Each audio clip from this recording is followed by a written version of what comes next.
JF ao DF, a periferia não se cala.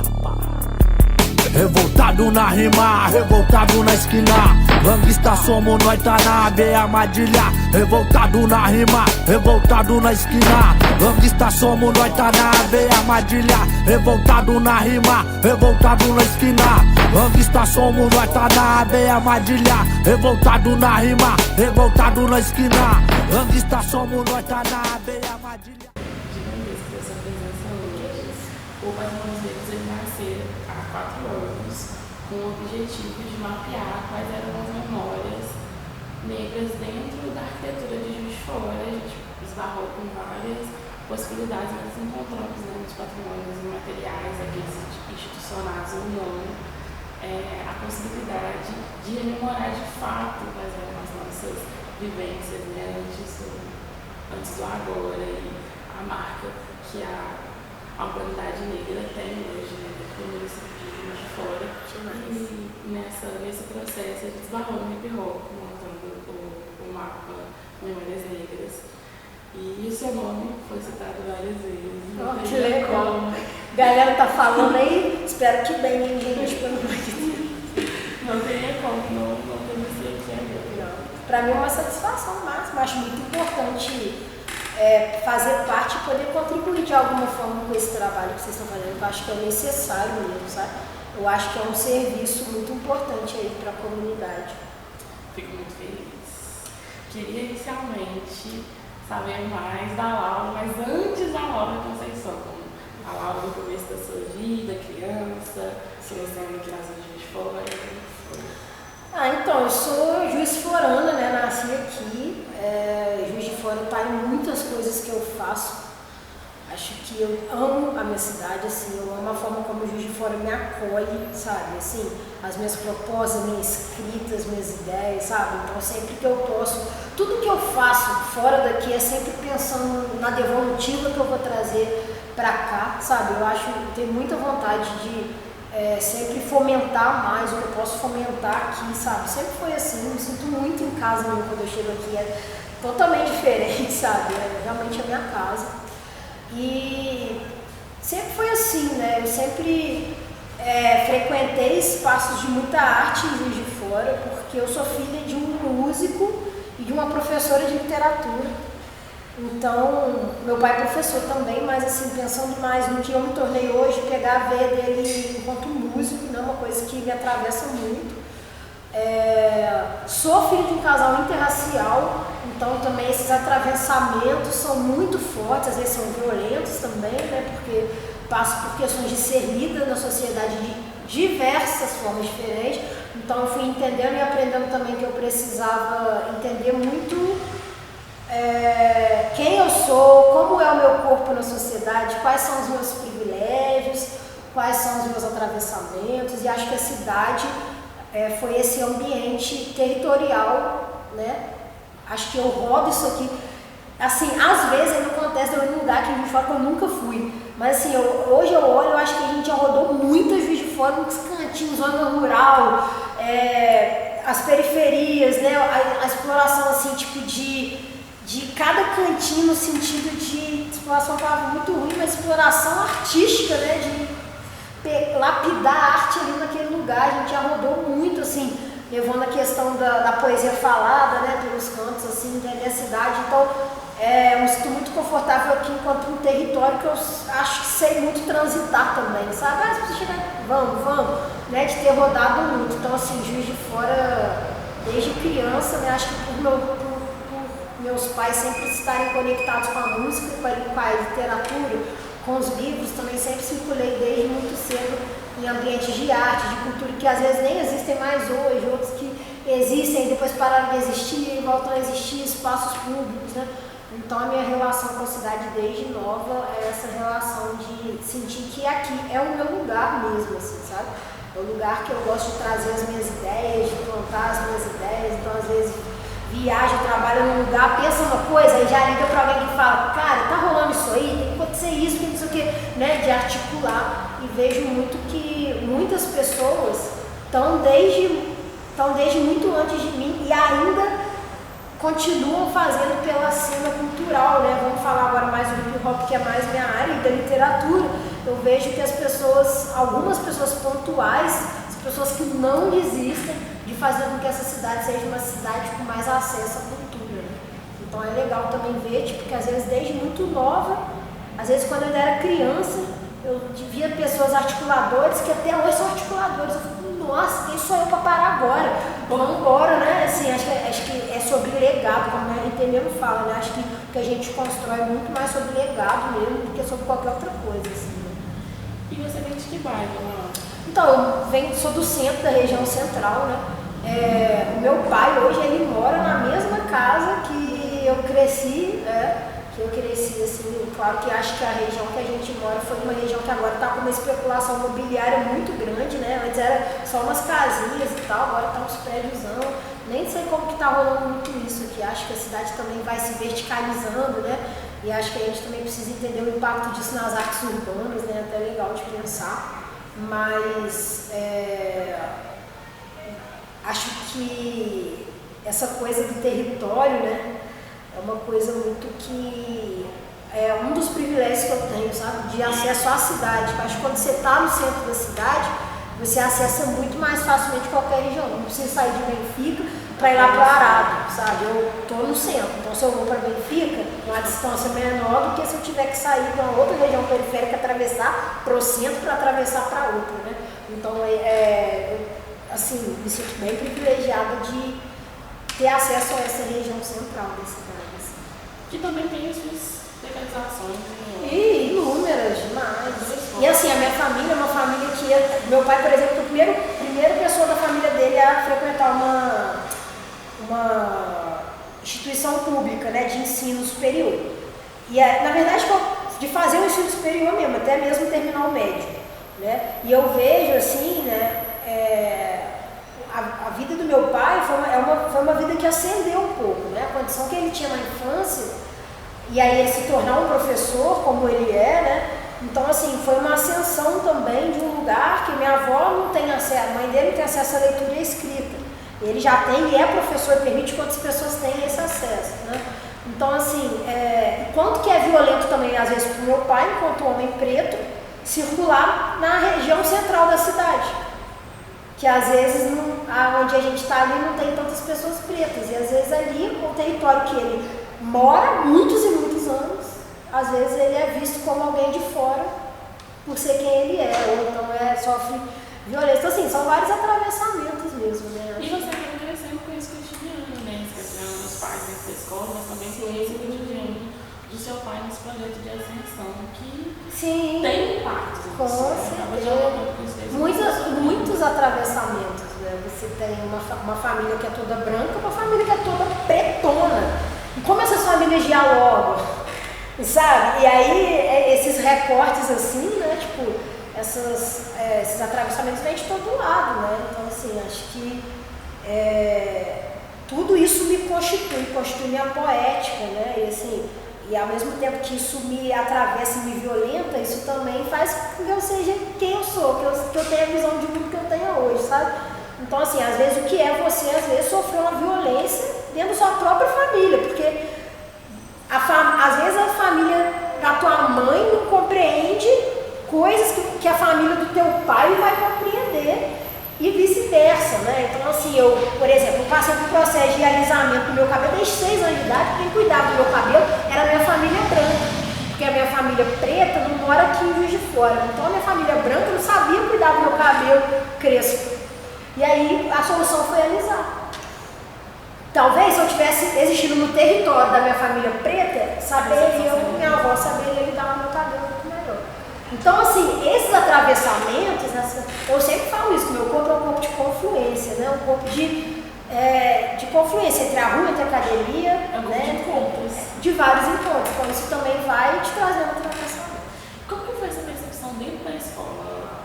Porque você estudou em colégios particulares aqui. Isso daí, isso aí. E mais dentro da escola ainda. Isso, não, então, eu estudei em uma escola só, uma escola particular. E hoje, assim, eu já tenho até um letramento muito melhor, né? das coisas que eu vivi ali. Os meus pais, eles sempre tinham um discurso que era assim, aproveita, meus pais são sindicalizados, então eu tinha uma bolsa de sindicato, né, para estudar na escola. E meus pais sempre falavam, aproveita a oportunidade que você está tendo para estudar, seja boa aluna, aproveita. Então assim, eu cresci muito com a cabeça de não, eu estou aqui dentro desse espaço, então eu tenho que aproveitar. E eu sempre fui muito cachorro por isso, eu, não, tem que aproveitar. E aí, essa lente do tenho que aproveitar me fez fechar os meus olhos muito para violências também que eu sofri nesse espaço. E aí eu só fui entender isso depois, né, em processo assim, né, tipo, de olhar e perceber que às vezes algumas violências elas não tinham a ver com coisas que eu achava que tinha a ver com outras coisas, né, justamente com esse corpo, que às vezes num território é livre assim, no outro território é livre de outro jeito. Então assim, esses atravessamentos todos, e aí tipo, é muito importante para a minha formação mesmo, o acesso à escola particular. Eu acho que eu me conectei com muitos professores incríveis, assim, sabe? Tive realmente mais um privilégio, né? Então esse foi realmente mais um privilégio. Meus pais sempre falavam comigo, fazendo questão de me marcar. É um privilégio, aproveita, e só está dizendo que seus pais são professores, é legal isso também, né? Assim, de trazer isso. Só que também existiram muitas violências nesse processo, né? Então acho que é uma faca de dois caminhos ali. Tem esse lugar formador, foi o que você falou mesmo. Ele atravessa o seu corpo de várias formas e vai te constituindo. Mas falando assim, além dessas problemáticas de um espaço mais de investimento, relaxamento, quais eram os lugares que você lembra de ocupar com seus pais em sua cidade? Sim. Para lazer mesmo. Sim, eu lembro da gente indo muito pra praça, tinha aquela praça do Canhão ali, sabe? Uma praça que tinha um canhão, e tinha todo domingo pra ali, pra brincar no parquinho, muita coisa na rua, assim, sabe? Muitas coisas na rua, chutar uma bola no Parque da Lajinha, umas coisas assim que eu lembro mais. A UFJF também, pedalar na UFJF também era um programa, tinha domingo no campus. Né? E depois teve, né, o hip hopologia também. Os meus pais sempre me levavam para ambientes mais públicos, assim, para lazer, né? Não era uma pessoa de muito para... Os meus pais, por eles serem professores, eles eram mais reservados, assim, sabe? Porque minha mãe falava, onde vai ter um aluno, a gente não tem muita privacidade. Aí a gente ficava mais reservado, assim. Minha mãe fazia uma coisa com a gente, que era assim, como ela era professora de literatura, as livrarias, e ela era professora num colégio particular, que é um colégio que vende muito livro. Então, assim, sai na lista do colégio, assim, indicação das livrarias para os pais comprarem. E aí, isso fazia que as livrarias cortejassem os professores de português. Eu nem sei se ainda é assim, mas quando eu era criança era assim, não é assim mais. Não sei, mas eu sei que a minha mãe recebeu um monte de livro das livrarias, tudo, porque queria que ela indicasse a livraria para comprar material. Aí ela pegava meu primo, pegava as crianças lá da rua, levava a gente para as livrarias e falava, Cortez, então eles vão pegar uns livros aí. Aí deixava a gente pegar uns livros e fazia um negócio lá em casa que era cantinho da leitura, que ela chamava. Aí falava assim, todo mundo vai ler aí agora, fazia um lanche pra gente, e a gente ficava lendo o dia inteiro, assim, sabe? Ela chamava de cantinho da leitura, que vinha desde o dia de você ir lá escolher um livro e pegar o livro, ir pra casa e ler o livro, né, assim, tipo, isso foi muito enriquecedor pra mim. Então isso também era um lazer que a gente fazia muito lá em casa, assim, essa coisa dos livros. Então mais um privilégio, esse acesso aos livros, né, de ter uma família que ficava, leia a mão, leia, né, e eu acabei pegando um gosto, assim, né, e a ter esses acessos também, né, e ao mesmo tempo muita coisa de ir na biblioteca pública também, né, tipo, vamos pegar um livro, tem que devolver o livro bonitinho e tal, como que tá a ficha, né, a minha criação foi muito voltada para a leitura e para a música mesmo. E a gente tocou na UFJF, você é formada, né? Sim. A gente se formou em 2017. Eu queria entender também como foi esse processo de entrar na universidade e entender que a universidade ela é uma grande porta, né? Que a gente entra lá, ela desmistifica tudo que a gente imaginava que era certo. Sim, exatamente. Sobre o nosso corpo. Exatamente. No meu caso, a universidade me apresentou que eu era uma pessoa preta, porque eu não enxergava enquanto uma pessoa preta, então assim. Nem brinca, abre um leque enorme. Eu queria entender como foi o seu processo dentro da universidade, essa formação. A UFJF é responsável por muita coisa também na minha vida pessoal, na minha leitura de mim, na minha leitura de mundo. Eu acho que eu fiz jornalismo, né? Fiz comunicação. Eu sabia que eu sou uma comunicadora, sabe? Mas, então isso me fez sempre querer ir para esse lado da comunicação, né? Só que eu fiz o curso, fui mais para a área de educomunicação, então eu fazia parte de um grupo de pesquisa de educomunicação. No final, quase larguei tudo, fui para educação. Eu já estava muito desenvolvendo, mas eu falei, só falta o trabalho final, eu vou formar. Mas já estava inserida num grupo de educomunicação, já dialogava muito com pessoas da educação e tal. E aí, assim, no final do curso, quando eu estava finalizando, eu já estava trabalhando muito como poeta, como escritor, nas rodas de rima. Então eu senti um pouco uma dualidade que formei, mas assim, eu não quero trabalhar com isso aqui. E aí a Renata Vargas, uma querida, foi uma professora minha, ela me chamou enquanto falou, aquieta o seu coração, porque isso que você faz é comunicação. Você trabalhar com o que você trabalha, você está trabalhando comunicação, você não precisa surtar, porque você não está se encaixando em nenhuma área aqui, né? E aí a minha cabeça abriu um pouco para isso, me formei, aí sofri uma violência também no grupo de pesquisa que eu estava, então eu me formei e falei assim, agora eu vou dar um tempo de universidade, vou trabalhar, vou pra rua, vou botar meus versos pra rua, né? Aí ter todo o processo de perder minha mãe, processo de campeonato brasileiro também, acho que um pouco mais de visibilidade, conseguir começar a trabalhar mais com isso, trabalhar mesmo, né, em termos de renda, com literatura, com poesia falada, com o próprio rap também, e fui indo mais para esse caminho da arte. E aí, início dando um tempo assim da universidade, mas já sabendo que essa área da comunicação, de comunicação da empresa, de publicidade, marketing, não era muito meu rolê. Eu usaria a minha comunicação mais para o social ou para a educação, isso. E aí quando veio, ali, antes da pandemia, começaram a me ligar muito para pesquisas, né? Então, gente, e assim, de verdade, eu tenho esses registros, posso até mandar depois, das universidades onde tinham pessoas pesquisando os meus textos, eram muito mesmo. E aí chegou um dia que ligou uma mana, era até da fronteira ali, era uma universidade até que era metade internacional, metade nacional, e aí ela ligou falando que ela estava fazendo uma pesquisa de doutorado sobre Islã, mas que ela não sabia nada, que ela nunca tinha ido no Islã, se eu podia ajudar ela e tal. Aí eu fiquei muito em choque, eu falei, tá bom. Primeiro eu falei, tá bom, eu lembro de primeiro falar, tá bom. Só que eu indignei, porque assim, tá bom, você nunca foi, agora você vai... E aí chegou o ponto de ela falar, você é minha co-orientadora, brincou assim. Aí eu falei assim, não, tem alguma coisa muito grave nisso, né? E aí eu fui entender dentro do nosso movimento aqui em Juiz de Fora, de encontro de MCs, né, dessa galera assim que me formou na rua mesmo, assim, dos slams, como que estava a educação da galera em termos institucionais, como que a galera estava de acesso, né, aos estudos. Então eu reuni uma galera e fui perguntando, um por um, ano. Aí um falava assim, eu formei no ensino médio e foi isso, agora eu trabalho. O outro falou, eu larguei no fundamental porque eu não aguentei, que lá não era pra mim. Aí o outro falou, não, eu cheguei a entrar no curso na universidade, mas não finalizei e tal. Aí eu falei, eu tenho uma notícia horrível para dar para vocês. As pessoas estão se capacitando em cima da nossa história, cara. Não é só da minha, é de todo mundo, do nosso movimento todo. E a gente está aqui, todo mundo aturando patrão o dia inteiro na cabeça, achando que o acesso à universidade não é pra gente, que o acesso à universidade não é para corpos como a gente, que isso é uma bobeira, uma ladainha, querendo tacar pedra na universidade de fora, a gente não vai mudar nada, vai quebrar um basculante, vai mudar o quê?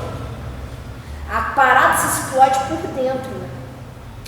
E aí eu falei, não, pra mim, aí eu falei, cara, se essa moça aí conseguiu entrar no programa de doutorado, escreveu sobre um tema que ela não sabe, eu também vou conseguir, não é possível. E aí vem a hora de eu citar a tia, né, a Cris, que nos deixou, até repito, nossa, muito difícil. Ela estava fazendo, ela por um tempo fez mestrado, a pesquisa dela era sobre grafite. E aí eu liguei pra ela e falei, mano, como é que foi esse lance de seu mestrado? Porque eu tô com isso na cabeça. E ela tinha largado, porque ela sofreu um assédio sexual na faculdade de educação. E aí isso fez com que ela largasse, né, o mestrado, ela foi violentada, isso foi um processo horrível. E aí ela acabou se distanciando, e ela foi uma das pessoas que mais me encorajou. Ela falou, vai, você tem que ir, alguém tem que ir mesmo, passou da hora, vai. E aí ela até me mandou o pré-projeto dela, nesse nível, né? A Cris é uma pessoa que ela tá na minha trajetória com hip hop, desde o primeiro dia que eu fui na primeira roda, na primeira rima, na vida, ela tava lá já, assim, sabe? Mas me incentivou não só no lugar também do fazer artístico, mas nesse lugar também. E ela me mandou o pré-projeto dela, que tinha sido aprovado, e falou assim, segue isso aí. Esse modelo é o modelo que foi aprovado. Parte daí. Aí veio a pandemia, eu falei, tá bom. Gente, eu fui seguindo, tipo assim, linha por linha, fui botando as minhas leituras, as minhas coisas, mas assim, eu segui linha por linha o modelo dela mesmo, que ela me mandou. E aí, peguei umas indicações até com ela mesmo, de leituras de educação, porque eu não tinha tanto, e meti lá a minha ideia, que era pesquisar, a gente mesmo se pesquisar, né? E fui ainda com um pouco de receio, né? Eu tive com o Silvio Almeida lá no sarau do Sérgio Vaz, e o Silvio Almeida chegou a falar comigo sobre isso, porque eu falei, Silvio, é muito difícil esse lugar, porque é mais um lugar de confluência. Quando eu chego na roda de rima, falando que eu tô na academia, as pessoas estranham, falam, ah lá, ih, esquisita, né? Parece que você, talvez, né, tá atraindo o movimento de algum lugar. E você chega com o corpo que eu tenho, chega, o jeito que eu falo desse jeito qualquer lugar que eu vou. Semana passada, não, 2 semanas a gente participou de uma mesa na Academia Mineira de Direitos falando do jeito que eu falo. Isso. Que é, né? Então, se eu chego na academia agora, eu chego assim, é um corpo estranho também. Então, você toma uma porrada, de um lado toma uma porrada, do outro lado também. Só que aí eu falei, eu vou fazer isso, entrei pro programa, um grupo de pesquisa muito massa, que respeitou muito, né, a travessia, respeitou muito o meu caminhar. E aí, quando eu fui defender a minha dissertação, a gente fez um sarau, ficou 2 horas de falazada, 2 horas para começar a banca depois, a gente levou os poetas e tal, e eu me emocionei, foi muito significativo falar sobre a tia, né, sobre ter concluído isso, porque ela foi uma mulher interrompida nesse processo, né? Então, assim, eu ter sido uma mulher que, graças a ela, conseguiu concluir, né? E aí, tipo, várias pessoas se emocionaram, porque lá dentro da FACED é muito presente esse caso dela. Então, eu acho que... E foi uma coisa, tipo assim, o Vieraz virou pra mim e falou, mano, agora eu vou tentar o doutorado, você me animou a continuar, né? Preto Vivo tá lá agarrado, falou, irmão, vamos formar, o mais difícil você já fez, que foi entrar nessa universidade, vamos formar. Eu fico falando pra ele, muda de curso, seu negócio é educação, sai de ciência social, vai pra educação, seu educador, vambora, fica no pé dele. Então, assim, eu acho que foi uma coisa também, e aí eu parei durante o processo da pesquisa de perceber a resistência do movimento.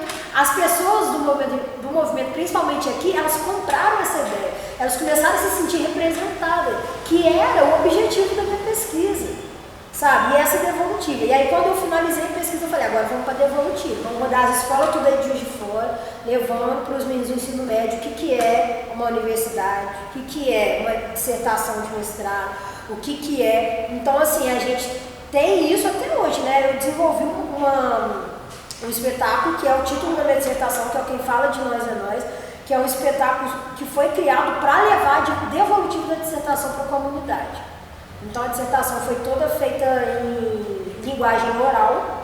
Então, assim, minha avó, que é analfabeta, tipo assim, tem um documentário que ela pode assistir que ela vai entender minha dissertação. Não faz sentido nenhum eu fazer uma dissertação que a minha avó não possa entender, por exemplo. Então ela tem uma versão escrita, tem uma versão que é um podcast, tem uma versão que é um vídeo também. E é toda escrita através da oralidade, que é como a gente fala, sabe? Então, assim, eu acho que esse pesquisar, eu acredito muito. Eu acho que esse pesquisar consegue conectar a rua com a academia e fazer outros corpos também se sentirem mais à vontade. A minha trajetória com a universidade foi essa. Eu passei um tempo meio desacreditado, até entender também que eu tinha que ir para a educação, que eu tinha que pesquisar o movimento. Acho que foi importante, né? Então, a UFJF também me ajudou muito a me entender enquanto ser, assim, né? Eu saí de um ambiente, que é uma escola particular, para uma universidade pública, e aí isso também é um impacto, né? Muitas violências que eu passava no ambiente particular, eu parei de passar, comecei a ser lida de forma diferente, porque várias pessoas circulavam. Então, assim, isso tudo vai mudando também a sua percepção de mundo, né? assim, por isso que eu acho que a gente tem que entender que a universidade pública de qualidade é para nós também, sabe? Então, assim, eu acho que lutar por essas políticas de acesso à universidade pública e que a nossa galera também se interesse por isso e tenha oportunidade, né? Eu acabei de ler também, que até uma recomendação de livro da onde eles vêm, né? Que é do Jefferson Tenório, que escreveu A Avesso da Pele, é o segundo livro dele. Ele é demais, ele fala justamente sobre isso, né? O corpo de um menino negro que entrou na universidade e aí como que consegue concluir? Aí ele vai falando dos atravessamentos desse corpo negro na universidade. Beleza, eu entrei, mas e agora? Que eu preciso imprimir tal coisa, eu não tenho dinheiro. Eu preciso participar de um concurso, eu não consigo. Eu estava voltando, minha avó está doente, eu preciso cuidar da minha avó porque eu tenho acesso. Então, assim, é uma leitura muito legal também. O próprio Aniversário da Pele não parte. Não, o Aniversário da Pele é magnífico. Desse lugar também, ele contando sobre o pai dele, né, chegando também nesse processo de ocupar uma universidade. Sim, porque às vezes as pessoas colocam assim, a universidade pública é gratuita. Só que não é. Vai fazer um curso de arquitetura lá gratuito pra você ver, é impossível. Pô, você tem que imprimir uns negócios num papel especial, os cursos são caros, né? Como que a gente vai fazer para manter esses corpos? Eu acho que aí também, às vezes, falta essa continuidade, né? Como manter esses corpos aí dentro da universidade. Tem os atravessamentos tanto simbólicos, né? As violências simbólicas e essas violências territoriais. Pô, o que eu tenho que fazer para atravessar a cidade, para ir para a universidade? Tudo que eu passo para chegar até lá, sabe? Como que é esse processo. Mas eu sinto muito que toda essa sua trajetória, ela parte também, né, principalmente como você já está ocupando a escola nesse lugar da arte e educação, né, ela vem muito dessa ausência do começo, sabe? De você olhar e não ver o hip hop, talvez. Né? Não, eu fazia rima, né? Eu não sei da onde em mim vem essa ideia de rima. Eu acho que vem, tipo, da música que meu pai sempre ouviu e sempre levou, né? De certa forma já estava. Sim, já estava. Só que, assim, realmente na escola que eu frequentava, ninguém botava uma moral, ninguém gostava disso. Não tinha menor. Assim, eu rimava e as pessoas achavam. Ria da minha cara. Então, quando eu encontrei uma roda de rima, aí eu falei, é isso. Até a Brenalta, meu amigo, fala, até no vídeo que eu uso. A gente estava junto lá na casa de um amigo nosso e falei, fala aí, eu fui gravando ele. Aí ele fala, cara, o hip hop foi meu RG. Porque eu encontrei pessoas que andam como eu ando, que se vestem como eu sempre me vesti, gostei de me vestir, que falam como eu sempre falei e gostei de falar. Então quando eu cheguei e vi essas pessoas semelhantes, eu falei, eu não sou inadequado, eu sou adequado para esse espaço aqui. Né? Então é quando ele falou, o hip hop foi meu RG. E quando que foi que o hip hop entrou na sua vida? Sabe? Quando você, olha, isso que eu faço, essa minha forma de existir, ela condiz com esse processo cultural, sabe? Quando que foi esse momento? Sim, então, eu tinha uns 13 anos, assim, eu tive acesso a um clipe do Emicida que era o Triunfo. E aí isso que eu já faço é a mesma coisa, só que eu tinha 13 anos, né? E aí eu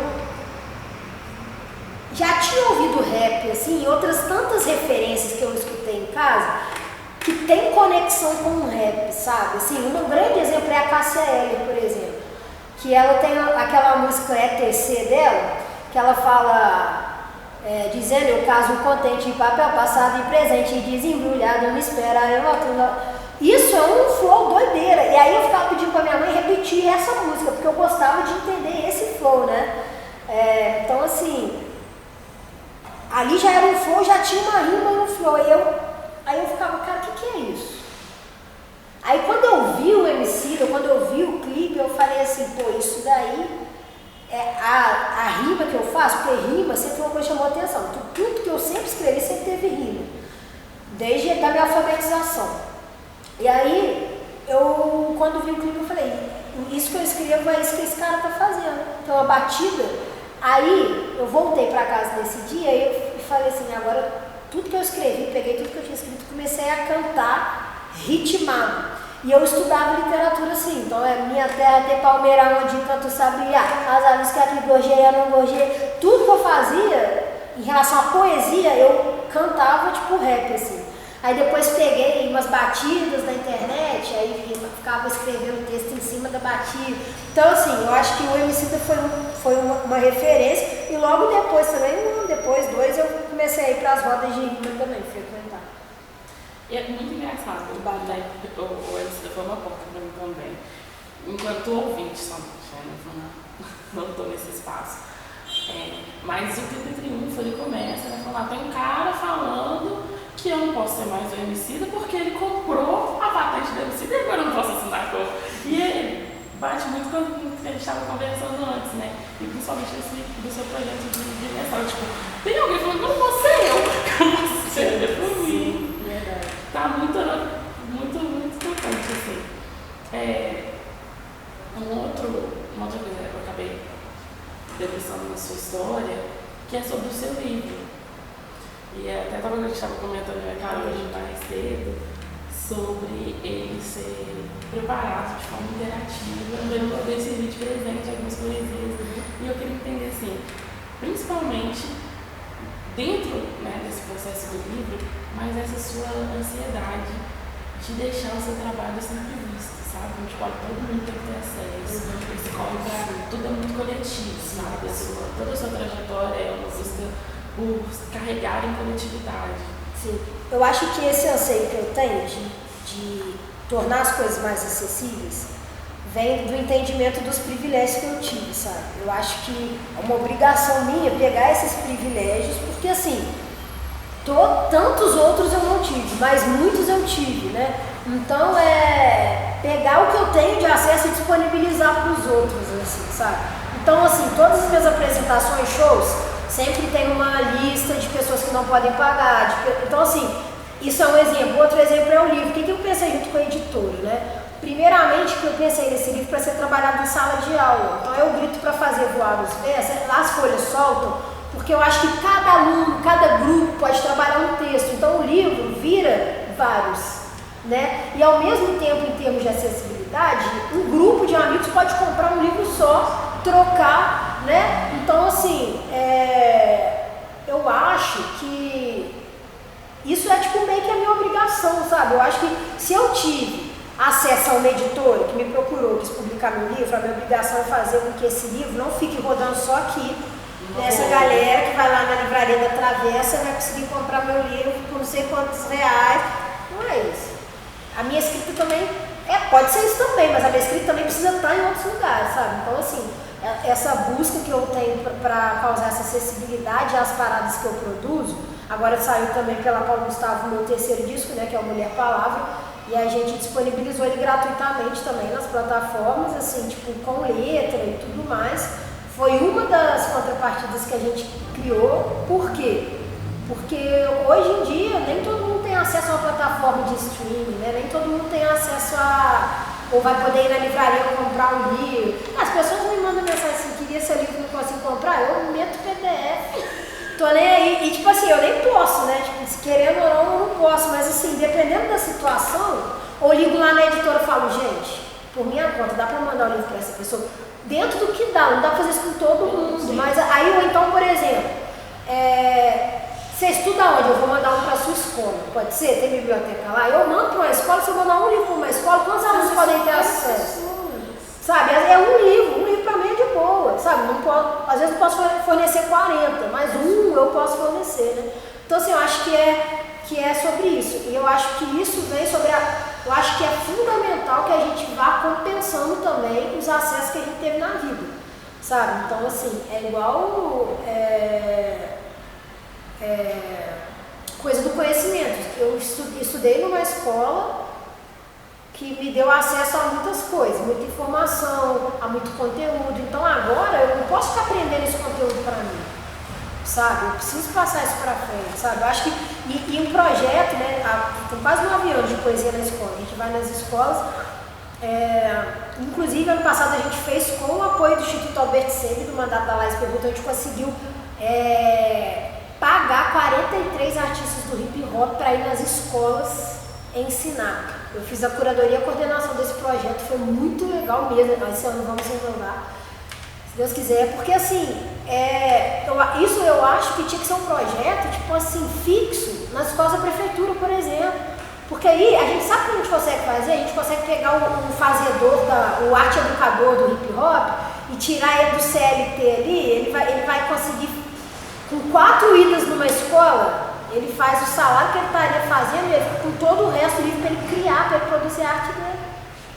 Em vez de ficar de segunda a domingo lá, sabe? Então assim, eu acho que de segunda a sábado, que seja. Então assim, eu também penso nisso. Agora, o que eu fiz? Eu fui lá, montei a Laís, escrevi o projeto, falei, Laís, o acesso que eu tenho a Laís também, que é uma parceira que a gente já constrói há muito tempo. Falei, olha, o projeto está estruturado, fiz uma tabela, a tabela, se você olhar do Excel, é uma loucura, porque é burocrático. Então, eu acredito que assim, os acessos que eu tenho, é minha obrigação, então eu, essa pessoa, vou. Então pronto, eu só liguei e falei lá, olha, não pode pedir nota fiscal. Como é que a gente vai resolver em termos burocráticos essa grana?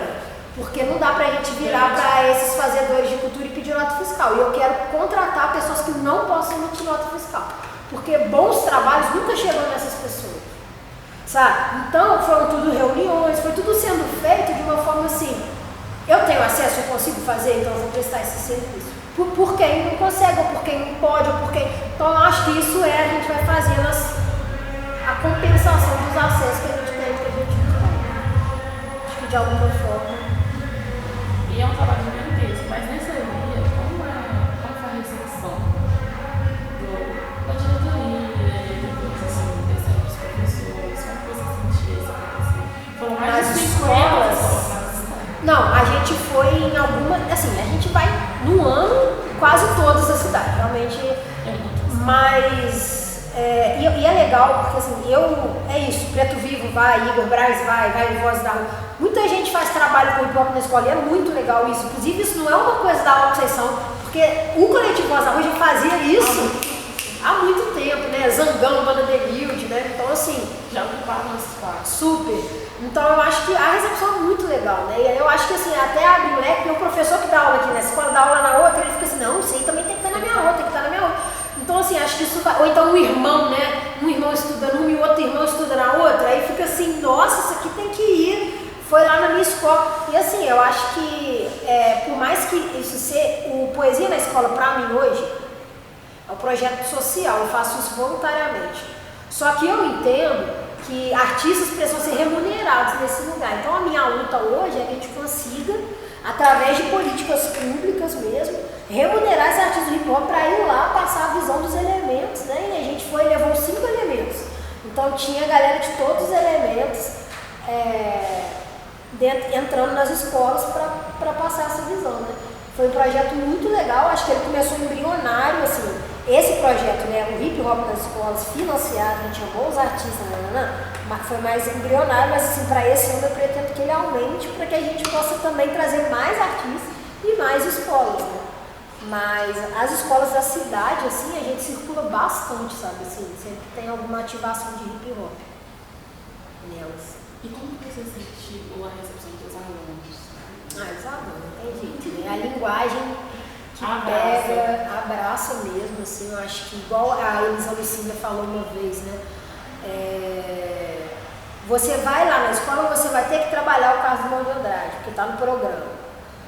Só que se você vai chegar no aluno com o Carlos de Andrade, você não vai pegar ele, sabe? Porque assim, aquilo ali tá...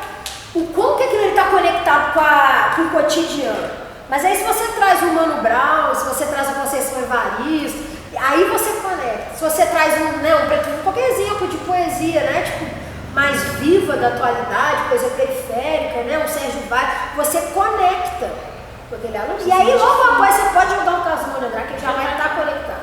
Sabe? Então assim, às vezes eu sinto que o nosso projeto é muito esse projeto que é muito colocado nos espaços de ensino, e aí não só escolas, mas institutos, né? Instituições, para fazer essa conexão, né? Porque assim, os corpos que trabalham com a cultura hip hop são corpos que são espelho para os corpos alunos que estão estudando lá, né? Então assim, entra uma pessoa, eu por exemplo, uma pessoa que eles identificam como uma pessoa LGBT, eles já entendem que tudo bem ser LGBT na sociedade. Sabe, tudo bem ser artista, trabalhar o hip hop com perspectiva de emprego, a poesia, a escrita com uma perspectiva de vida, trabalhado com a gente quando a gente estava na escola. Era assim, tem um trabalho e aí escreve os textos aí no seu dia livre. Agora, ser escritor como um emprego, se é o seu emprego isso, se é o seu trabalho, acho que às vezes é essa semente que a gente tem que plantar, porque às vezes tem um escritor ali que é um escritor e ainda nem sabe, né? Quem vai acender essa vela aí na cabeça dessa criança? Sabe? Às vezes tem um dançarino que tá assim, nossa, nada a ver, mas eu queria tanto. Aí chega alguém lá e fala, olha, eu sou dançarino. Eu vivo disso. Vivo disso. Olha só como é que muda, né? Abre uma possibilidade. E aí vem muito também do ensino de arte nas escolas. O que é arte nas escolas? É colorir e desenhar? É também, mas não é só isso. Quem leva as outras perspectivas de arte para as escolas nas aulas de arte? Porque eu não tenho a maior aptidão para colorir e desenhar, então eu achei que eu nunca ia ser artista na vida. Imagina, nem passava pela minha cabeça agora de ser artista, porque colorir e desenhar eu não sei, então não sou artista. Eu quero apresentar na aula de artes. Né? Mas aí a dança, uma arte, a escrita, o canto, a escultura, e por aí, N linguagens, né? Tipo, sei lá, um macramê, um bordado. Aí fica essa coisa, um bordado é coisa de mulher. Aí vem os tabus, aí é um outro assunto muito forte, né? Que são os tabus. Então você não pode falar de tal coisa, você não pode falar, e aí por causa desse tabu, mulheres apanham de homens dentro das suas próprias casas e morrem. E os homens não se sentem confortáveis para assumir papéis de cuidar dentro da casa que ajudam crianças de mulheres. Nossa, eu lembro, aí eu fiz uma atividade, uma apresentação do Quem Fala de Nós é Nós, pelo SESC, numa escola em Três Rios. Aí chegou lá, era ensino médio, eles estavam de boa e tal, aí tinha um grupinho que estava mais difícil de acessar, assim, que eles estavam um pouco, tipo assim, querendo ver de qual era. Aí eu tenho uma dinâmica, quando eu falo literatura, o que vocês pensam? Aí o menino falou maconha. Aí ele falou maconha porque ele queria ser engraçadinho, né? Queria testar. Aí eu falei, o que você falou? Aí a galera falou, ih! Aí eu falei, maconha? Aí eu falei, maconha, tipo assim, como que ela tá falando? Aí eu falei, não tem problema falar maconha. Você sabe o que é tabu? A escola não pode ser espaço de tabu. Né? Por causa de não poder falar maconha na escola, é que corpos semelhantes aos nossos estão perdendo a vida aí no tráfico, em toda discussão e assim, é ensino médio, né? De descriminalização. Inclusive, é urgente que a gente descriminalize. Eles ficaram assim. E aí, daí pra frente, todo aquele grupo estava dentro da atividade. Eles participaram, eles entenderam ali, eles queriam entender até onde que eles podiam ir. Só que assim, gente, eu não vou entrar na escola pública, no ensino médio, e vou achar que se eu falar maconha, eles não vão saber o que é, eles não vão estar familiarizados. Sabe? Então eu acho que é uma troca que tem que ser muito honesta também, sabe? A gente não pode subestimar também, né, os jovens, porque eles têm acesso a tudo. E partir muito desse lugar também, do seu corpo reconhecível ali, né? Não assumir esse lugar de hierarquização, que às vezes a gente assume, né? Às vezes a gente, por vir desse espaço acadêmico, tem essa personalidade de olhar as pessoas como, tipo, eu vou te entregar também, a gente vai dialogar com e aí eu acho que a minha pesquisa quebra um pouco isso, porque é muito no lugar do nós, né? Então, assim, eu acho que de certa forma, eu nem me sinto muito assim, eu me sinto mais desconfortável na academia do que ao contrário, obviamente, mas porque eu acho que é uma coisa que foi muito construída mesmo. Os depoimentos eram de amigos, eram meus, a gente em casa, lavando a louça, aí dá um depoimento aqui, vamos trocar uma ideia aqui. E aí tipo, eu filmo, porque eu também queria construir um documentário para também poder ser acessível para quem não vai ler a dissertação, porque até onde que vai chegar a dissertação, mas aí a minha orientadora até chegou a falar assim, vamos fazer só vídeo? Eu falei, não, porque eu também quero escrever um texto, porque também é esperado da gente que a gente não vai conseguir escrever o texto, não faço questão. E aí eu peguei os autores das ruas, os escritores da oralidade e citei eles como eu citei todos os acadêmicos que eu trouxe para o texto. Todo mundo, isso. Então assim, foi muito legal, né? Tipo assim, acho que foi muita proposta da minha pesquisa mesmo, sabe? Manter essa coisa no nós, assim, porque é um lugar que eu ainda não consegui sair dele, né? Essa coisa que às vezes as pessoas falam, não, olha o objeto de fora e falar, gente, não, isso não existe. Tem que ter um distanciamento, não vai existir pesquisador objeto. Não vai existir existe esse distanciamento, porque eu sou a pesquisadora ao mesmo tempo que eu faço é um objeto. Então, assim, é uma pesquisa que se dá 24 horas por dia. Eu posso estar matriculado ou não no programa de pós-graduação, a pesquisa está sendo feita diariamente, né? Então, acho que é isso. Eu precisei de muito apoio também da minha orientadora, da Sônia, que tipo, teve um olhar muito sensível para isso, sabe?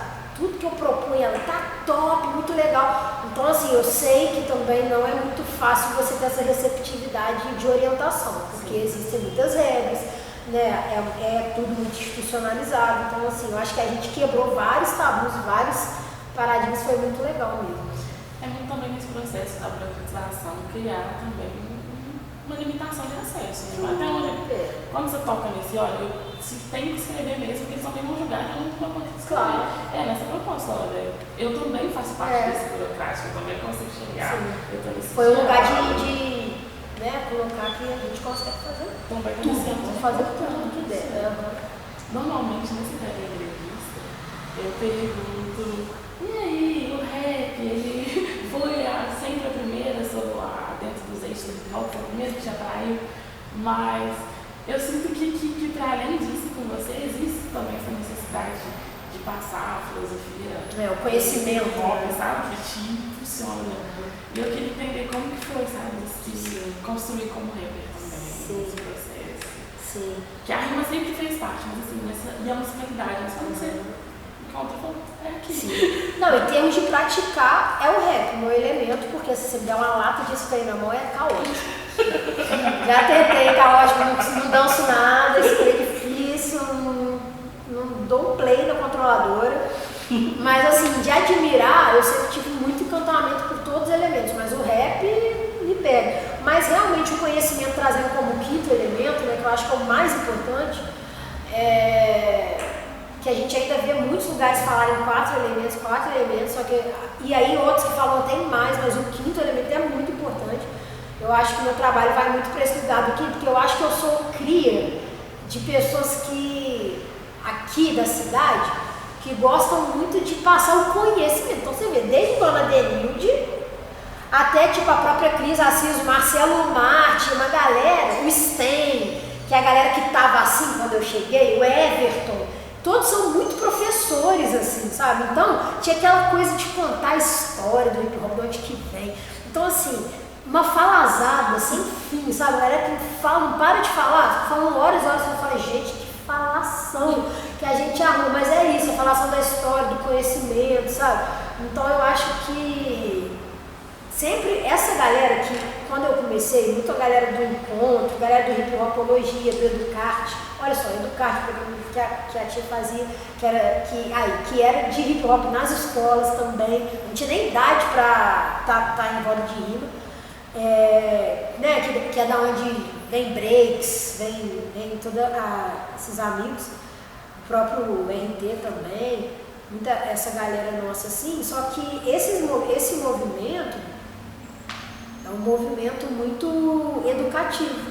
Então eu acessei muito o hip hop através do conhecimento. Então eu acho que os dois elementos que mais me puxam é o rap e o conhecimento, assim, sabe? Eu acho que é o que eu mais trabalho, assim.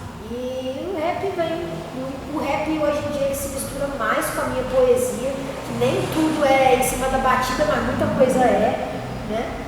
Mas eu acho que desde sempre eu tive essa escrita muito do MC, sabe? Essa escrita muito da métrica, da batida, de passar uma ideia, de ter uma coisa de ideologia também, né? Então eu acho que o rap sempre esteve na minha escrita, sabe? Nessa perspectiva, eu fiquei curiosa para entender um pouco do seu processo criativo, assim, como que funciona. Você para tudo no tranco, assim, do nada, para você escrever isso. Então, eu busco, sempre que dá, eu busco respeitar o meu processo criativo, porque assim, eu sinto que tem uma coisa sobrevoando, eu acho que vai descer em algum momento.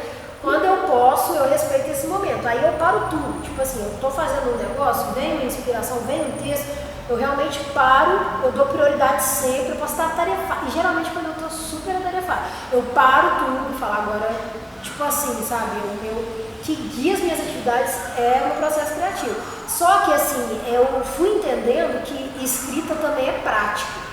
Então também eu fui me colocando a praticar, estudar o meu processo de escrita todo dia um pouquinho, porque às vezes você precisa induzir o processo criativo, sabe? Então assim, em trabalhos, sabe? Às vezes você precisa entregar um texto numa data, texto poético, música, sabe? Então assim, às vezes nem sempre dá pra você ficar esperando o tempo total. Eu prefiro quando eu consigo juntar os dois, quando a parada vem no tempo. Mas se não tiver vindo, eu aprendi a induzir, sabe? Eu aprendi onde é que eu gosto de escrever, em quais circunstâncias, o silêncio, a luz. E aí eu consigo hoje escrever um texto dentro de um prazo, porque eu fui treinando. Então tem muitas técnicas, mas o que eu gosto mesmo é de viver na vida, vai observando as coisas, anota, vê o negócio, você sabe que o texto não terminou ali, aí daí 2 meses o texto volta.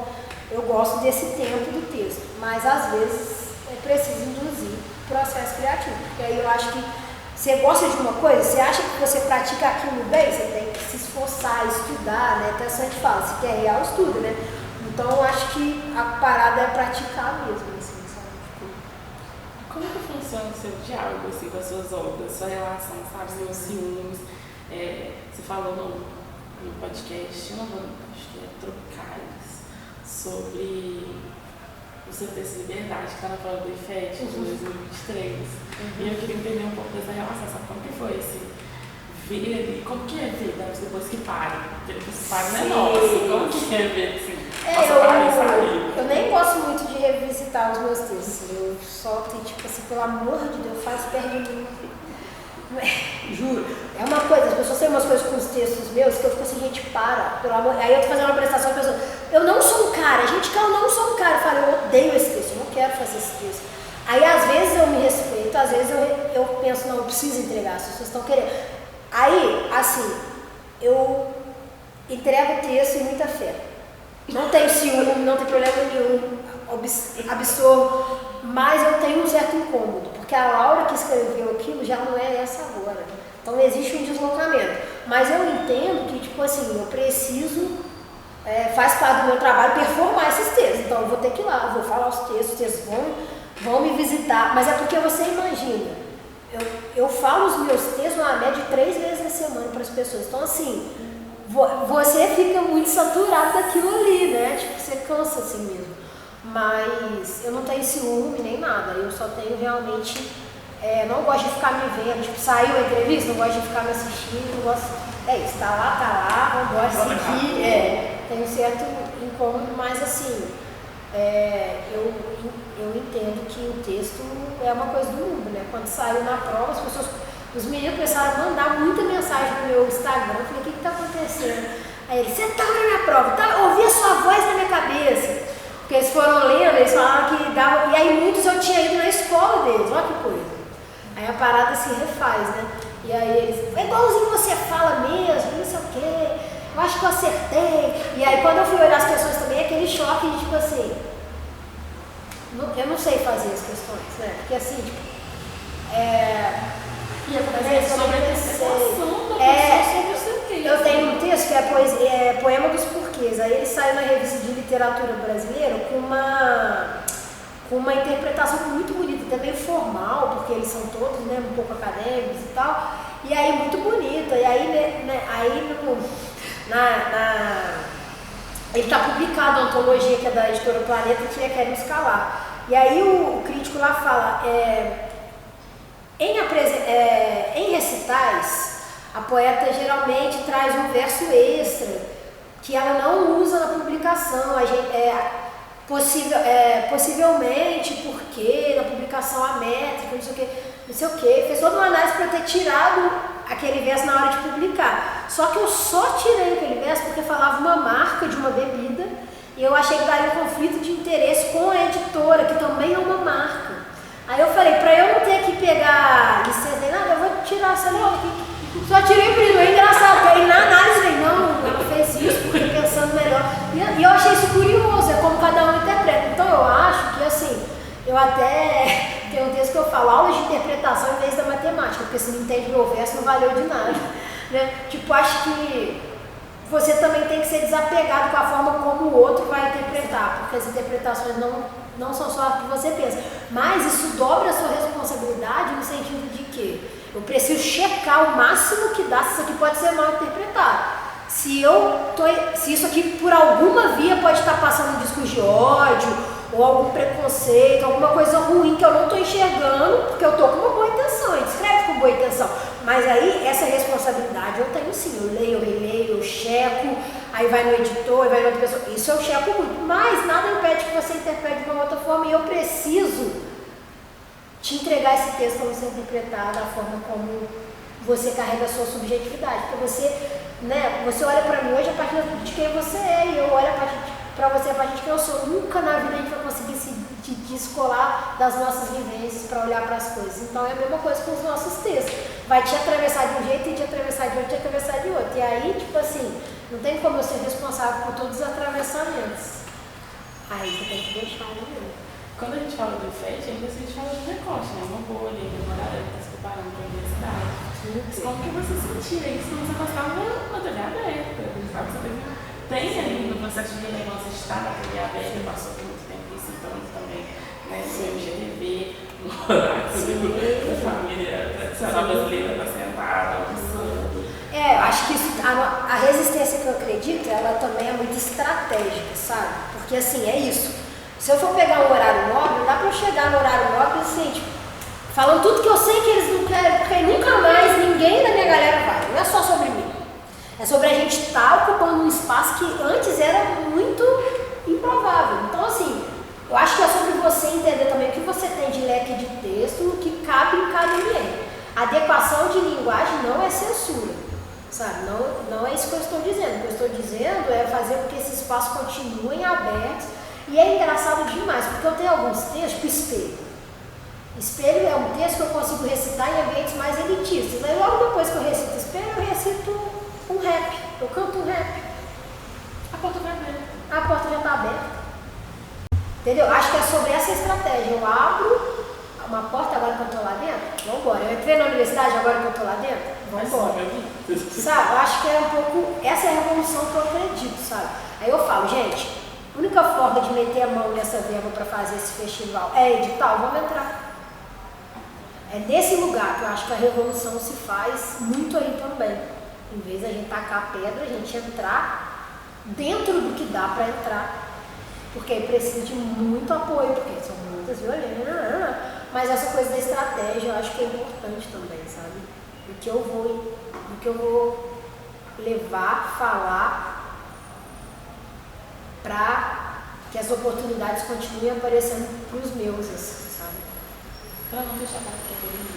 Porque no hip hop não é um movimento de individualidade, é um movimento coletivo. Então, não dá para eu chegar, se eu fui convidado sozinha para um evento, não dá para eu chegar e achar que o que eu vou fazer sozinha não vai impactar no meu movimento, porque vai. Então, eu carrego comigo uma responsabilidade com o que eu vou fazer, sabe? Porque para eles é tipo a galera do rap, a galera do hip hop. Entendeu? Às vezes eles nem sabem que é o que você fala assim, chama a galera do hip hop lá para cobrir isso aqui, falar isso aqui. Aí vai eu, porque muitas vezes meu nome aparece. Às vezes não sou eu, às vezes é outra pessoa. Mas aí vai ser sempre a galera do hip hop. Quem fizer uma cagada lá, a galera do hip hop. E nem existe uma galera só do hip hop na cidade, existe um monte de galera do hip hop. Que pode ser uma unidade única, mas existe a galera do hip hop de tal bairro, existe a galera do hip hop de tal CRIO, existe a outra CRIO, então assim, mas não, galera do hip hop, sabe? Então assim, eu acho que tem que ter essa responsabilidade, o que fala, onde fala, né? E essa influência, né, que acaba, de certa forma, que extrapola o município, né, de certa forma, pode abrir, pode fechar portas, como a sua influência vem abrindo portas para o hip hop de Jussorama em outros lugares. E aí a gente também queria entender assim, esses processos de estar levando a sua poesia, a sua vivência, que é muito cotidiano, né? Você fala muito de como é viver aqui, como é estar nesse espaço e ocupando todo esse espaço, principalmente dentro do eixo Rio-São Paulo, que de certa forma ainda está sendo um eixo, né, de priorização, que trabalha com a poesia de uma forma mais abrangente. Sim, tem mais oportunidade, né? Eu acho isso totalmente errado, assim, eu fico muito incomodada com isso, porque realmente as coisas se concentram nesse eixo e é paia pra caramba, porque eu já vim de hip hop fora desse. Ano passado eu trabalhei no festival de hip hop e educação no Rio Grande do Norte. Tipo assim, gente, eu a galera tá fazendo lá é muito legal, sabe? E eles têm muito menos oportunidade que a gente, aqui em Minas. A gente tem poucos, mas tem muito menos. É impactante de ver, assim, impactante. E aí, eu acho que Juiz de Fora é uma cidade que tem muita gente boa. Em N quesitos, sabe? Eu acho que nunca é sobre você sair da sua cidade, mas levar ela com você, sabe? Pra onde você vai. E você tem muita essa perspectiva de coletivo, né? Eu queria entender como foi a formação do coletivo de poesia, duas. Né? E não só desses, mas outros coletivos que você faz parte, também você faz que você tem cabeça, assim, como que isso acontece. Sim, cara, eu acho que, tipo assim, uma parada que foi uma revolução foi o Las Manas, que foi um coletivo de hip hop, só as mulheres, assim, que a gente fez aqui em Juiz de Fora em 2017, 18, que foi o seguinte, as mulheres não tinham espaço. Aí a gente começou a pensar assim, cara, será que não tem mina que dança? Será que não tem mina que rima? Será que não tem mina que grafita? Claro que tem, só que cadê essas minas? Aí a gente entendeu que a gente tinha que fazer um coletivo para escancarar as portas. E a gente fez e foi muito legal. Foi uma revolução, assim, sabe? Foi um momento que as manas se juntaram mesmo e era muita mana. E aí a gente fazia as próprias festas, a gente ia nas outras festas, a gente tentava fazer show. Isso foi muito legal, sabe? Acho que foi um marco, né? Eu, enquanto Laura Conceição, assim, eu transito entre vários coletivos, né? Atualmente, eu não faço parte efetivamente de nenhum coletivo, mas eu tô sempre dentro de vários, colaborando com o que eu posso. Porque eu acredito também que, tipo assim, o grau de doação para você fazer parte de um coletivo é muito grande, né? Então, assim, você tem que frequentar as reuniões toda semana, né? E tudo mais. E aí eu entendi que a melhor forma de eu contribuir com todos era transitar entre eles, porque eu também às vezes não concordava com racha entre os coletivos, eu ficava, gente, mas por quê? Sabe? Né? Não é a gente que tem que brigar entre a gente, então sempre me incomodou um pouco alguns, e eu falei, cara, eu vou somar com todos, porque eu acredito nisso, né? Então hoje em dia é isso, assim, eu acho que o meu trabalho é muito coletivo, eu acho que isso é visivelmente, assim, é isso, fazer show, sempre tem alguém comigo, sempre leva alguém, sempre tem uma banca, mas assim, essa foi a forma que eu encontrei de praticar o coletivo, sabe? Que eu vejo o hip hop aqui na cidade como uma grande unidade. Quando eu faço uma curadoria que eu chamo um ano de uma crio do break, outro ano de outra crio, eu nem penso que um é de uma crio, outro é do outro. Eu penso assim, entendam aí, dancem, que eu preciso que vocês dois estejam nesse evento, sabe? Então eu acho que eu já tenho uma visão mais assim, sabe? Mas foi a forma que eu encontrei de melhor somar coletivamente, porque eu tive algumas experiências com coletivos que eu precisei, por estar num coletivo, até coletivo de academia, né, grupo de estudo, que eu precisei fechar a porta para outros para poder estar num, não gosto disso. Então, essa visão me fez querer colaborar, transita entre todos, colaboro absolutamente. Nenhum coletivo chegou e me falei, não dá, eu sempre colaboro com o que dá, assim, com o que eu consigo levar e transitar entre. Acho que foi a melhor forma que eu consegui fazer, assim, sabe? Então, é isso, trabalho com Sararau Crioulo, é isso, né? Urutu, assim, estamos sempre junto, todo mundo, Space Hip Hop, voz, e aí vamos transitando dentro do que é possível de somar. Mas na tentativa também de unificar, né? Sabe, aí é isso, aí eu chamo o mano do Sararau, chamo a Nalu, que é uma poeta incrível, amiga minha, que está inclusive, acho que fundando um coletivo também. E é isso, e aí vai estar todo mundo trabalhar junto, vai todo mundo trabalhar bem também, sabe? E aí o meu jeito de olhar em vez de eu chamar todo mundo do Vozes para o mesmo evento, eu chamo duas pessoas do Vozes, duas do Sararau, duas. E todo mundo. Aí próximo eu chamo outras duas e eu gosto de misturar, porque eu acho que são perspectivas diferentes.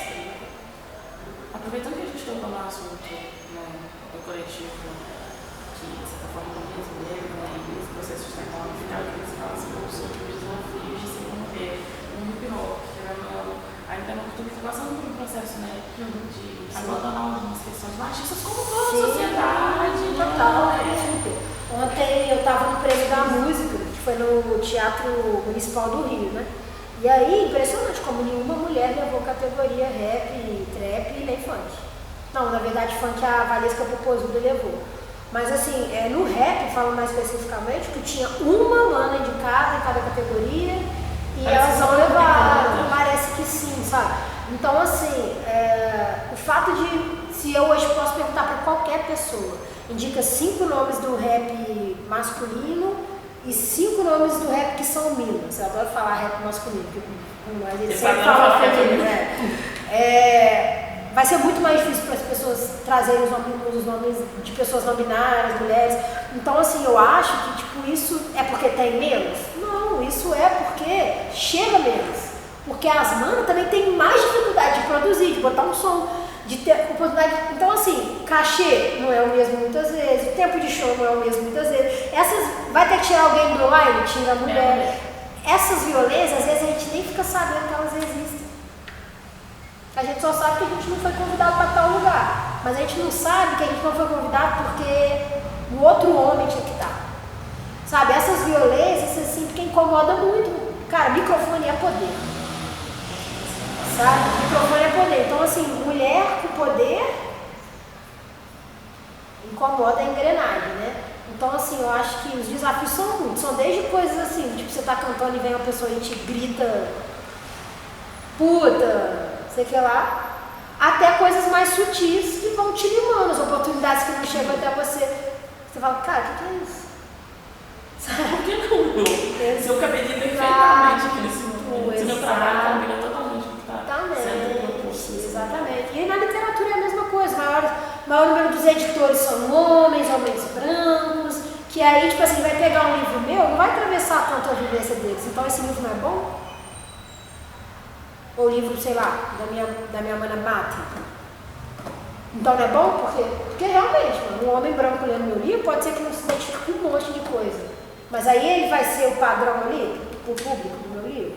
Sabe? Então, assim, eu acho que esses mecanismos a gente está indo, mas o espaço está muito lento. Então, assim, acho que vai desde falta de espaço até violências mais físicas, outra violência, por exemplo. A MC é mãe. E aí, com quem que fica a criança para ela fazer show? Na hora do ensaio, com quem que fica a criança? Qual é a rede que ela tem? Cadê a figura paterna? Sabe? Então, assim, eu acho que essas violências todas atravessam também as mulheres do hip hop. Sabe? Muito mesmo. Assim, desde a agressão física, e até, tipo, essas coisas de oportunidade, né? De se destacar e não pode. Então, nem vamos chamar, porque assim, se vier, vai se destacar em mulher tem que ficar lá de mãozinha dada com o MC, né? Por muito tempo foi essa cultura. A Negra Lee lançou um disco agora muito bom. Ela falou que, tipo assim, foi o primeiro disco da carreira dela que ela sente que ela fez o que ela queria, sem interferência de produtor de jeito. Porque assim, infelizmente, tipo assim, e ela foi um dos nomes que, né, tipo, mais se destacou lá atrás, assim, também. Então, assim, eu acho que essa luta aí, o hip hop é muito misógino, um movimento muito misógino. Não pensem que o hip hop não é homofóbico, o hip hop não é misógino, porque, assim, é o que a gente vê nessas rodas de rima maiores, assim, midiáticas, é absurdo. Às vezes eu vejo Preto Vivo indo umas batalhas, que agora ele tá mais nessa missão de batalhar mais freestyle, às vezes ele vai, ele toma umas punch de xingamento, umas linhas de xingamento, traz uma parada super consciente e ele pega a batalha, porque a galera não quer ter pensamento crítico, assim. Então, assim, qual é o hip hop também que a gente está construindo, que está pegando o maior número de visualizações? Porque aí, até, né, o Djonga fala isso, quando os caras criam uma lei Oruan dessa, é uma foda, porque a gente mesmo enquanto movimento, quanto que a gente cobrou isso? Porque a poesia que o Djonga faz é totalmente diferente da poesia que o Orochi faz. Sim. Que bota as mulheres brancas, peladas, objetifica a mulher, e chega numa massa enorme. E aí tudo isso é o mesmo hip hop? Não sei, mas aí o movimentar, sabe? Então, assim, e ao mesmo tempo é isso, né? Tipo, é arte também, só que assim, é muito complicado, né? Tipo, então acho que a nossa luta é muito por essa essência também, de colocar o dedo na ferida, de trazer questões sociais, de lutar contra as injustiças, sabe? Mas é muito difícil, eu acho que enquanto movimento mesmo, essas rachaduras se enfraquecem muito.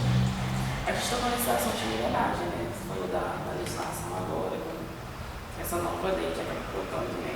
Colocando os artistas todos nessa mesma seara, eu queria entender como você apontou, né, anteriormente a Laís, como que tem sido o trato da Laura, vocês são de anos, quando estava começando e agora com o poder público, sabe? Que você sente como todo, você encara enquanto progressão, como que é? Uma coisa, eu sempre tive alianças políticas, assim, porque acho que por eu ser filha de 2 professores, meus pais sempre falaram muito sobre política na minha casa, sobre a importância dessa construção, sobre sindicalização, né? Então eu acho que eu sempre falo isso, cara. A Laís, por exemplo, eu construo com a Laís há muito tempo. A Laís já não foi eleita, acho que mais uma vez a gente estava construindo, fazendo o gimbal dela, sentando e fazendo reunião com ela, e ela não foi dessa vez. Então vamos para a próxima, vamos para a próxima. E aí uma hora ela foi eleita, e a gente estava lá ainda. É uma aliança que eu tenho. Uma mulher que eu acho que tem muitos privilégios, mas que assim, a gente pensa a Câmara de Juiz de Fora. Ele está falando trabalho dela mesmo. Eu acho que tipo assim, é um corpo que não sofre muitas violências, sofre muitas e não sofre outras.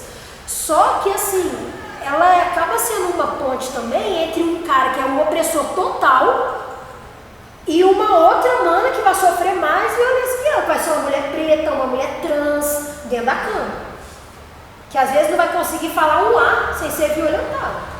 Sabe? É um lugar de, tipo assim, cara, infelizmente a nossa cidade é muito conservadora. Essa bolha que a gente vive é uma bolha assim, gente. Uma bolha minúscula. Minúscula. A gente acha que isso aqui é a nossa cidade, mas não é a nossa cidade. Uma cidade muito conservadora, a gente nem tem noção. E aí, o que acontece? Muitas vezes eu fui questionada também, né? Tipo assim, será que você, agora na reeleição ainda, que Laís foi uma mana que trouxe uma verba pra gente fazer a parada do hip hop, a gente fez uma coisa histórica, acabei de contar. Que eu acho que também que tinha que trazer, porque também tínhamos um combinado, aliança pra mim isso. Só que aí, tipo assim, tem sempre uma coisa, mas tem pessoas do seu movimento que vão se candidatar, e eu acho muito importante, e tem que ter, e tamo junto também, não precisa de apoiar só uma candidatura. Só que eu acho que candidatura tem que ter construção política, sabe? Pra gente também não cair, tipo assim, numa coisa de ter uma representatividade, mas não tem uma fundamentação, um projeto político. Eu acredito que para fazer política tem que ter projeto político, né? E aí, assim, o meu sonho é que a gente consiga unir a representatividade com um projeto político forte. Aí, a gente tem Érica Hilton, a gente tem Pastor Henrique Vieira, trazendo as minhas amizades assim, mais próximas, que são a Mônica Benício lá no Rio, que são alianças políticas que eu tenho na minha vida também. Então, são pessoas que somam mais representatividade com projetos políticos fortes. Fundamentais.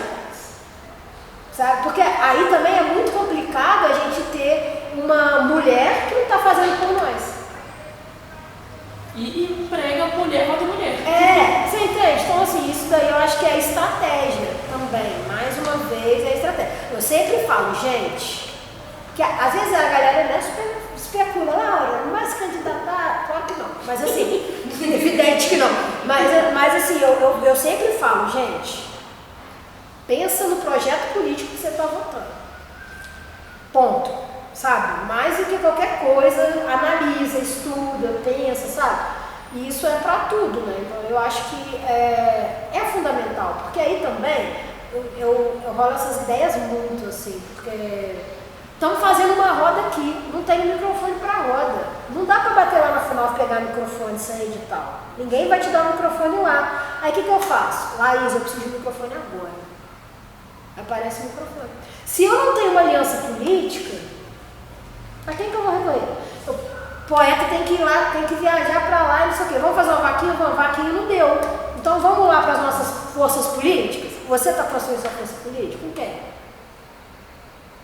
Porque na hora da eleição vai todo mundo dizer, gente, vai todo mundo dizer, é bizarro, sabe? Vai todo mundo dizer. Se você constrói com inteligência a força política, você ajuda e é ajudado.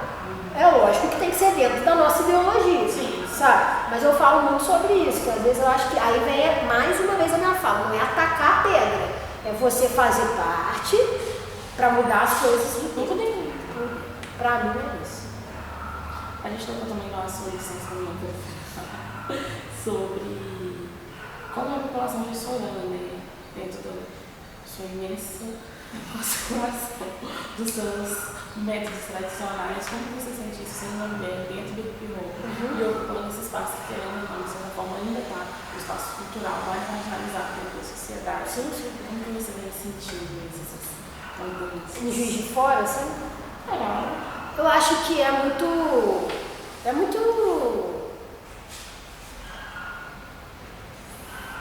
diferente a conta com o território, né? Acho que é o que eu estava falando. Eu acho que Juiz de Fora é uma cidade muito conservadora, porém eu já fui muito oprimida em lugares que hoje, se eu chegar, eu não vou ser. Porque hoje não dá para me oprimir. Porque vai pegar mal, né? É de um outro lugar, eu acho isso. Porque aí eu acho que as pessoas também começam a ter interesses outros. Sim. Também, que não é tipo assim, não vou te oprimir porque agora eu te respeito. Não é por aí também, sabe? Então eu acho que eu acho que depende de onde você está, as pessoas vão te tratar de uma forma, se você muda de território, vão te tratar de outra forma, você vai ser vista de forma diferente em cada lugar que você vai, assim, sabe? Eu acho que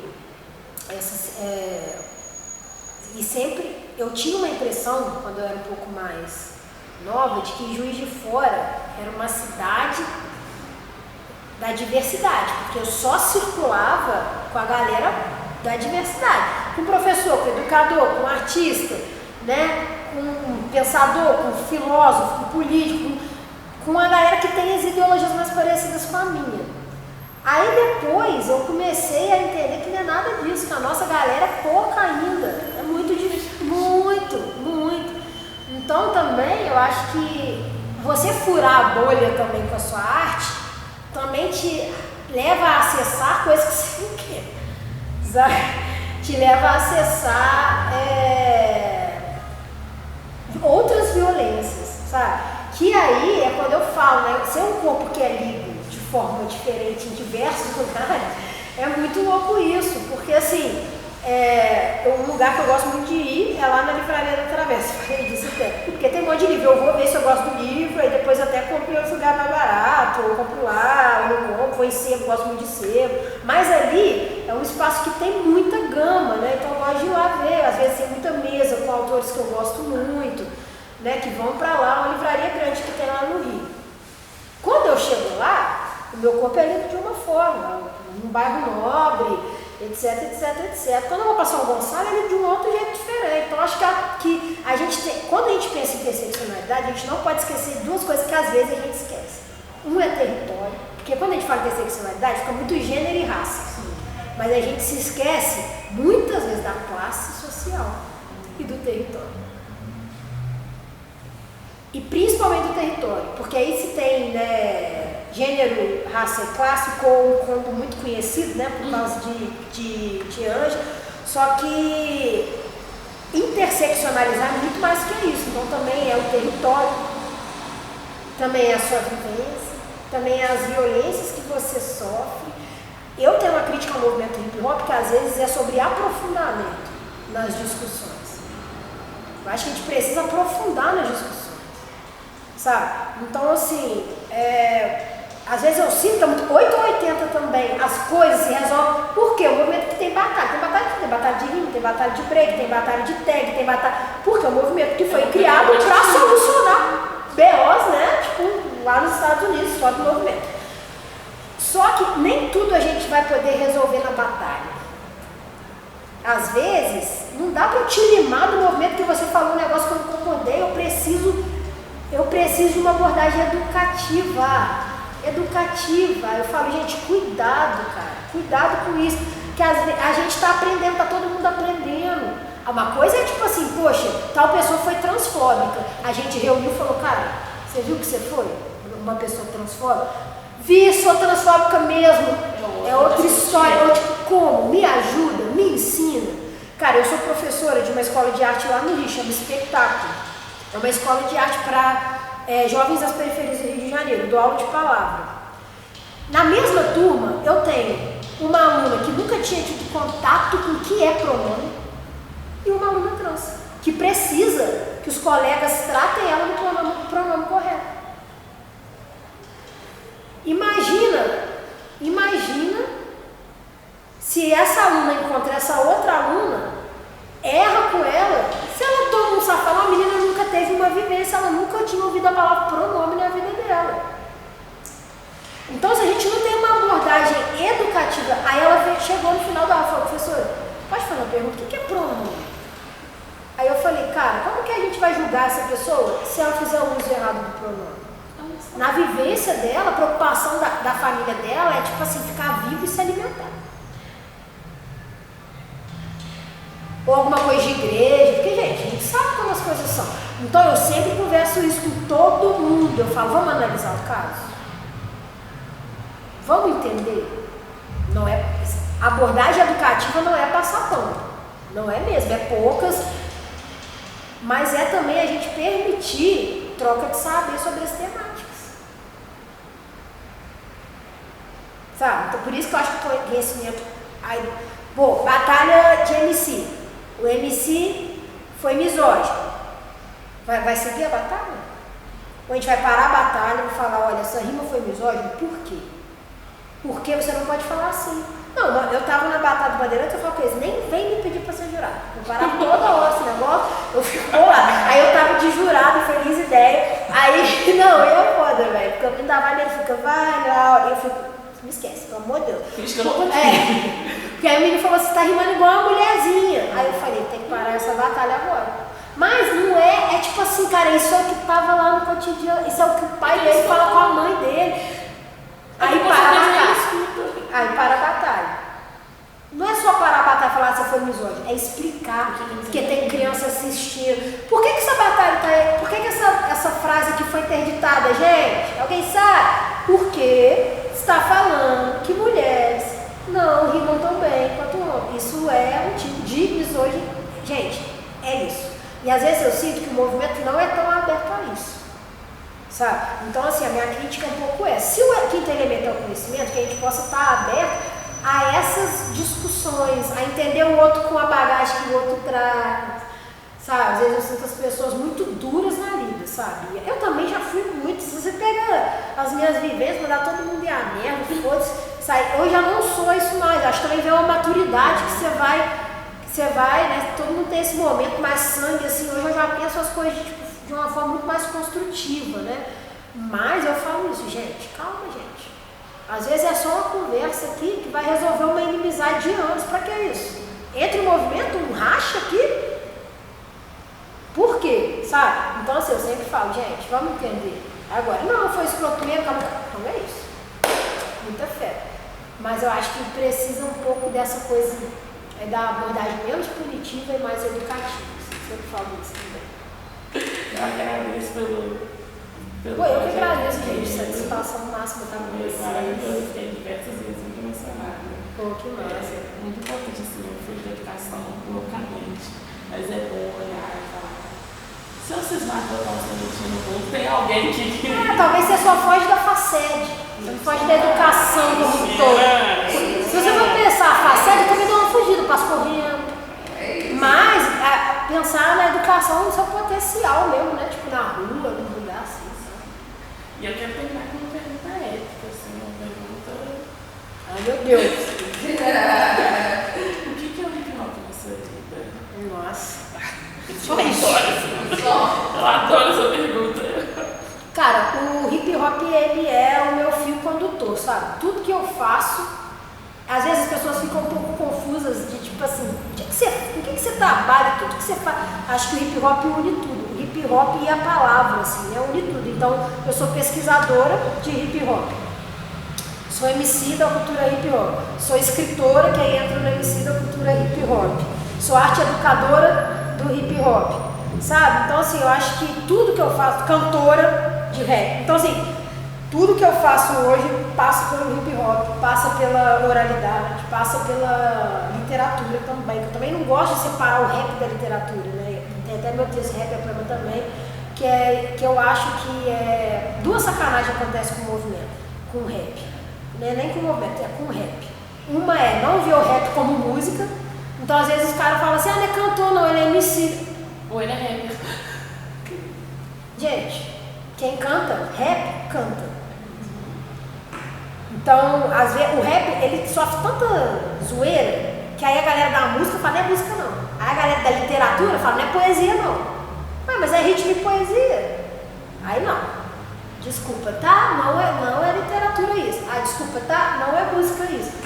Sabe? Então, assim, eu acho que essa a atenção é a ocupação desses lugares, sabe?